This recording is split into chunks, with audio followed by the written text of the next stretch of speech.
Hai Dekers, salam cerdas untuk siswa-siswi Indonesia. Assalamualaikum warahmatullahi wabarakatuh. Salam sejahtera untuk kita semua. Perkenalkan, nama saya Gladys Setno Maharani, SPD MPD, biasanya saya dipanggil Teacher Eno. Kali ini kita akan membahas tentang peranan lembaga-lembaga peradilan nasional. Kita lihat pengertian lembaga peradilan.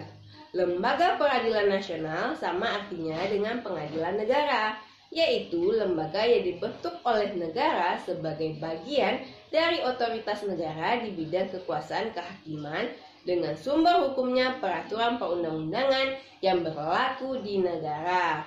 Pengadilan secara umum mempunyai tugas untuk mengadili perkara menurut hukum dengan tidak membeda-bedakan orang lain.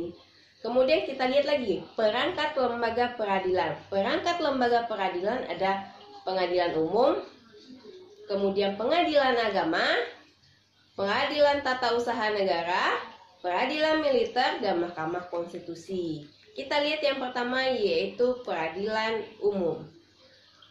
Peradilan umum diatur dalam Undang-Undang Republik Indonesia Nomor 8 Tahun 2004 tentang perubahan atas Undang-Undang Republik Indonesia Nomor 2 Tahun 1986. Berdasarkan undang-undang ini, kekuasaan kehakiman di lingkungan peradilan umum dilaksanakan oleh pengadilan negeri, pengadilan tinggi, dan Mahkamah Agung. Kita lihat pengadilan negeri. Mempunyai daerah hukum yang meliputi wilayah kabupaten atau kota dan berkedudukan di ibu kota kabupaten kota, dibentuk berdasarkan keputusan presiden. Sedangkan pengadilan tinggi merupakan pengadilan tingkat banding. Pengadilan tinggi dibentuk dengan undang-undang.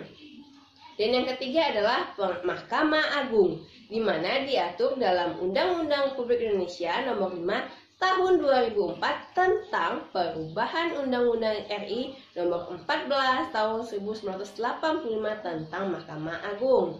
Kemudian kita masuk peradilan agama.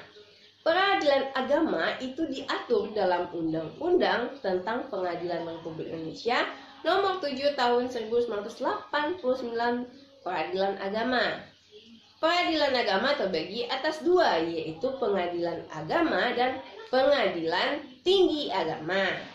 Kita lihat juga peradilan tata usaha negara.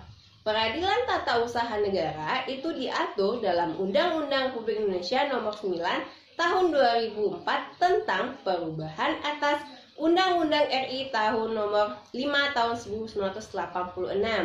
Kekuasaan kehakiman pelaksanaannya oleh Pengadilan Tata Usaha Negara dan Pengadilan Tinggi Tata Usaha Negara. Kemudian yang keempat yaitu peradilan militer, di mana diatur dalam Undang-Undang RI Nomor 31 Tahun 1997. Dalam undang-undang tersebut dimaksud dengan pengadilan militer adalah badan yang melaksanakan kekuasaan kehakiman di lingkungan peradilan militer yang meliputi pengadilan militer tinggi, pengadilan militer utama, dan pengadilan militer pertempuran. Dalam pengadilan militer dikenal adanya auditora, yaitu badan lingkungan TNI yang melakukan kekuasaan pemerintah negara di bidang penuntutan dan penyidikan berdasarkan pelimpahan dari Panglima TNI.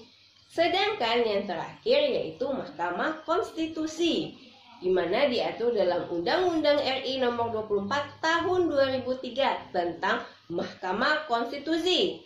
Mahkamah Konstitusi terdiri dari 9 orang hakim konstitusi yang diajukan masing-masing 3 orang oleh DPR, Presiden, dan Mahkamah Agung yang ditetapkan dengan keputusan Presiden. Masa jabatan hakimnya sekitar 5 tahun dan dapat dipilih kembali hanya untuk 1 kali masa jabatan. Baiklah, cukup sekian materi kita hari ini. Mohon maaf apabila ada salah kata. Assalamualaikum warahmatullahi